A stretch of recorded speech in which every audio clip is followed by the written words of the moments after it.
కాకినాడ జిల్లా సామర్లకోట మండలం వేట్లపాలెంలో జరిగిన బాణసంచా పేలుడు పలు కుటుంబాల్లో తీరని విషాదాన్ని నింపింది.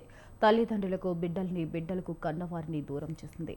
తమ తల్లి బాణసంచా పేలులో సజీవ దారుణమైందంటూ ఆవేదన వ్యక్తం చేస్తున్నారు జీదేవి కుమార్తెలు.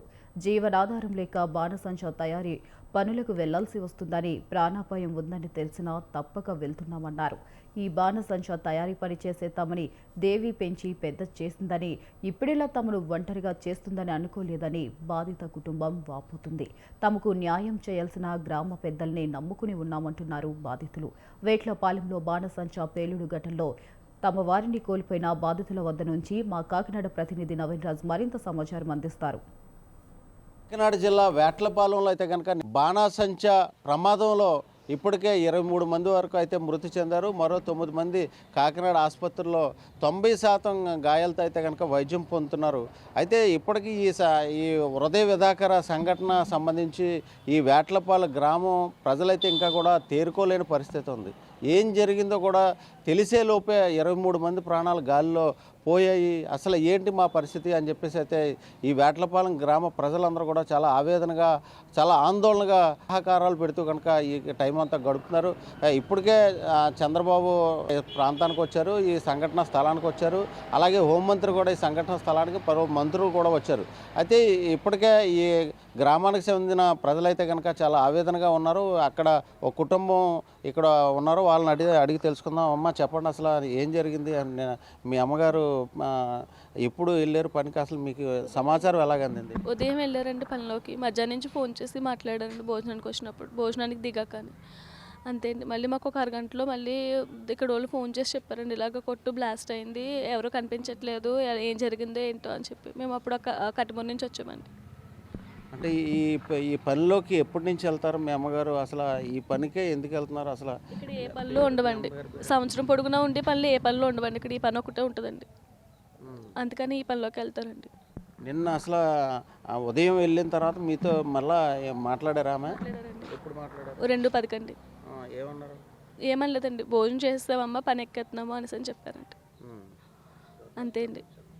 అసలు మీ ఇక్కడికి అధికారులు ఎవరన్నా వచ్చారా? అసలు ఏంటి మీకు ఇప్పటికే సీఎం కూడా 25 లక్షలు ఇస్తామని చెప్పారు, 20 లక్షలు ఇస్తామని చెప్పారు. అసలు ఆయన హోంమంత్రి అనిత కూడా వచ్చానన్నారు. అసలు ఏంటి, మీరు ఏమనుకుంటున్నారు? అనిత గారు అయితే వచ్చారండి, 20 లక్షలు చెక్ అయితే ఇచ్చారండి. మాకిద్దరికైతే హౌస్లు లేవండి. అయితే హౌస్ కూడా చూద్దామమ్మా అనేసి అని చెప్పారండి కట్మూరులో. అంతే అండి. మీ అమ్మగారికి ఎంతమంది పిల్లలు? మేము ఇద్దరు అమ్మాయిలమే అండి. ఇద్దరు అమ్మాయిలు. పెళ్ళిళ్ళు అయ్యామా? అయినాయి అండి. కాకపోతే మా వాళ్ళకి కూడా హెల్త్ కొంచెం బాగోదండి, మా అమ్మగారే చూస్తారండి. హోంమంత్రి గారు మీకు ఏం చెప్పారు, ఏం హామీ ఇచ్చారు? దాని పట్ల మీరు ఏమనుకుంటున్నారు? అయితే చూస్తామన్నారు, గృహం విషయంలో అయితే చూస్తాము మేము అనేసి అన్నారండి. మేము ఉన్నాము కట్టమూరు, అయితే మా వాళ్ళు ఉన్నారు, మేము చూస్తామని అన్నారండి. 20 లక్షల రూపాయలు చెక్ అయితే ఇచ్చారండి, అంతవరకే చెప్పారండి. మిగిలిన మళ్ళీ మేము వస్తామనేసి అన్నారు. అంతే అండి. బాడీ ఎప్పుడు ఇచ్చారమ్మా మీకు? రాత్రి టైంలో ఇచ్చారండి. చేసామండి, మార్నింగ్ చేసాం.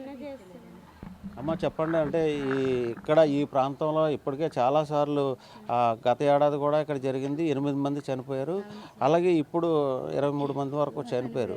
అసలు దీన్ని మీరు ఏమనుకుంటున్నారు, మీ గ్రామస్తులంతా? మీ గ్రామస్తులంతా ఏమనుకుంటున్నా, ఏ రకంగా జరుగుతుంది, ఏంటి దీనికి పాయింట్, వెళ్ళినోళ్ళందరూ ఎందుకు ఇలాగ అయిపోతున్నారు అని మేము కూడా అదే అనుకుంటున్నామండి. కానీ అది ఏంటన్నది నిదర్శనం తెల్లలేదండి.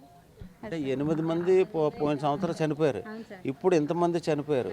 మరి అసలు అధికారులు ఏం చేస్తున్నారు? మరి మీరు ఏమనుకుంటున్నారు, మీరు గ్రామస్తులు దీని మీద? గ్రామస్తులు ఏమనుకుంటున్నారండి, పెద్ద కాపుల దగ్గరికి వెళ్ళి మేము మాట్లాడతామండి, మేము చూస్తామమ్మా, మేము చేస్తాం అని చెప్తున్నారండి మాకు. ఇంకా అంతకంటే మేము ఏం చెప్తామండి? మరి చేస్తారో, పెద్ద కాపులు ఉన్నారు కదా, వారి ద్వారాగా మాకు న్యాయం జరుగుతుందని మేము అనుకుంటున్నాం. అది సార్. అమ్మ చెప్పండి, ఈమె ఎలా ఉండేవారు మీతో? అసలు ఆవిడ ఈ పనికి వెళ్ళింది కదా, అసలు ఈ చనిపోవడం పట్ల మీరు ఏమనుకుంటున్నారు? చనిపోయిన పట్ల ఏమనుకోవట్లేదండి, ఎప్పుడు ఇంకా అలాగే వెళ్ళేవారండి. వస్తారు కదా, వస్తారని అనుకుంటాం కదండి. ఎంత హఠాత్తుగా ఇలా జరుగుతుందని మేము అనుకోలేదండి. అంటే నిన్నటి వరకు మీతో ఉంది, మీతో అసలు అందరితోటి ఉండి నిన్న పనిలోకి వెళ్ళి చనిపోయింది. అది ఎలా జరిగిందో ఏటన్నది ఎవరికి తెలియదండి.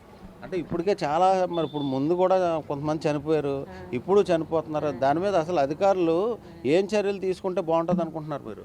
ఏమండి, మరి మేము పట్టుకూడు కోసం పోతున్నామండి, మాకు పనులు ఏమీ లేక ఇంట్లో గడక.